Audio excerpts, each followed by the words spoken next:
Hi, this is Gareth, and I really just wanted to make a couple of quick points about some of the crazy stuff that I've heard being mentioned on LinkedIn and social media over the last week or so with the news with DeepSeek. And really, I think that there are some things that have been said which really kind of need to be debunked a little bit. I'm going to start off just straight into it with the first thing I've heard, which is it's a llama clone. Now, a llama model comes from Facebook, Meta, and maybe some of the similarity is that they both share the same model architecture, transformer, but that's common for all large language models. They all share a transformer architecture. And the second thing is that they both happen to be open source. So you can download their model weights and then you can use them for your own purposes and do your own fine tuning and things like that. But beyond that, the two models have been trained in completely different ways, and that's where the novelty of the DeepSeek approach is. So it's just not accurate to say that DeepSeek is a clone of Llama. The next thing I've heard is that somehow Chinese research is following US research, and the insinuation there is that Chinese researchers have appropriated in some way the research from US organizations and institutions. And I think that we really need to kind of understand what the scientific method is here. So research builds on top of research that's come before it. If you take, for example, the transformer architecture, which has been sort of popularized by OpenAI, then you might think, well, OpenAI, they must have developed that for themselves, but no, they didn't. The transformer architecture was developed by Google researchers back in 2017. So should we accuse OpenAI of somehow misappropriating that research from Google? No, of course not. And it's follow the trail back.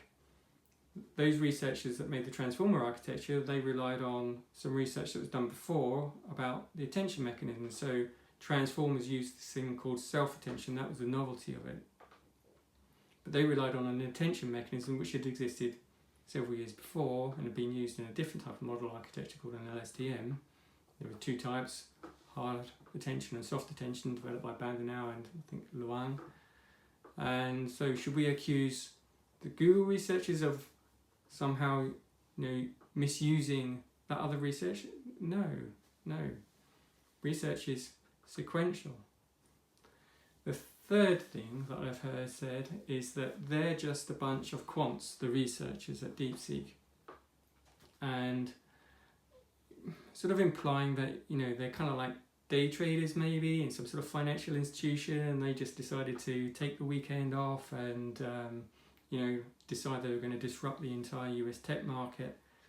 And let me just say that I have looked up one of the researchers from DeepSeek, and you can do the same too. You can find them on Google Scholar, and he has 30 publications to his name since 2019 or so, all in the field of deep learning, all in the field of language modeling.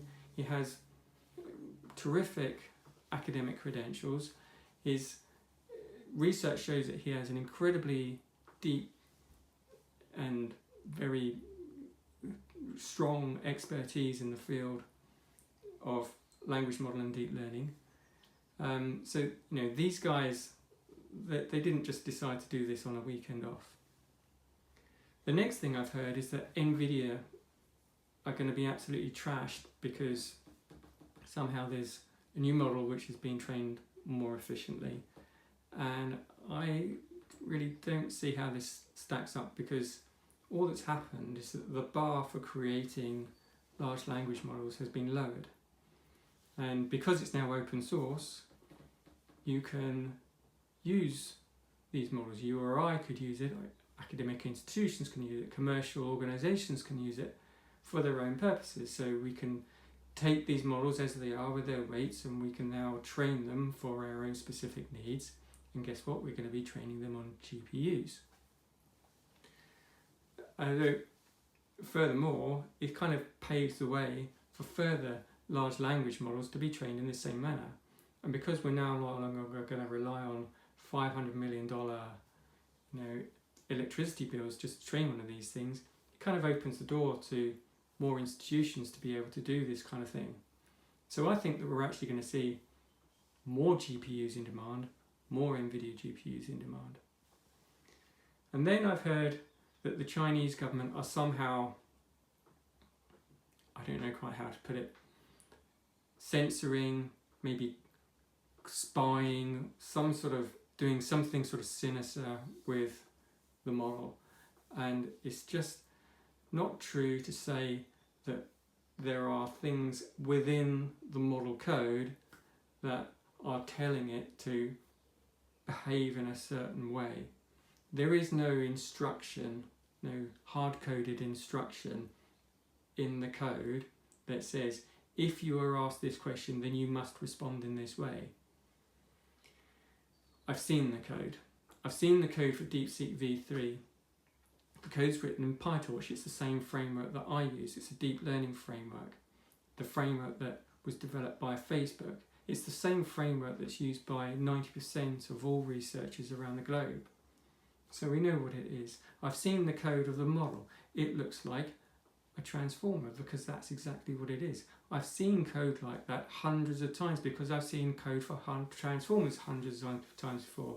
There are some small differences, yes, but other than that, there is no secret message in there that says you must do this if this happens. Now, how it was trained and how it has been learnt, how it has learnt instructions, that's a completely different matter.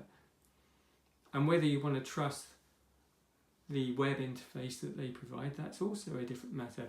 But the model itself and the code that is used to construct that model and put them together, that is the DeepSeek thing that we interact with via tokens.